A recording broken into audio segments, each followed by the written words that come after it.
சங்கீதம் 20ஆம் அதிகாரம். ஆபத்து நாளிலே கர்த்தர் உமது ஜெபத்தை கேட்பாராக. யாக்கோபின் தேவனுடைய நாமம் உமக்கு உயர்ந்த அடைக்கலமாவதாக.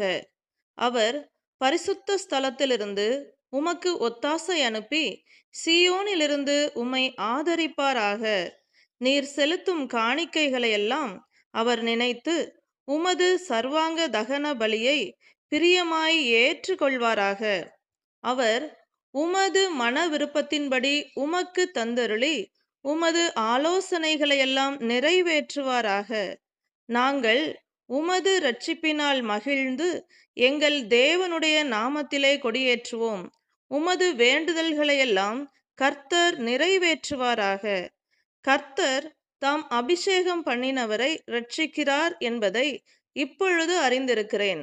தமது வலதுகரம் செய்யும் இரட்சிப்பின் வல்லமைகளை காண்பித்து தமது பரிசுத்த வானத்திலிருந்து அவருடைய ஜெபத்தை கேட்பார். சிலர் ரதங்களை குறித்தும் சிலர் குதிரைகளை குறித்தும் மேன்மை பாராட்டுகிறார்கள்.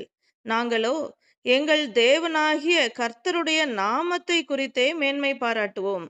அவர்கள் முறிந்து விழுந்தார்கள், நாங்களோ எழுந்து நிமிர்ந்து நிற்கிறோம். கர்த்தாவே, இரட்சியும். நாங்கள் கூப்பிடுகிற நாளிலே ராஜா எங்களுக்கு செவி கொடுப்பாராக.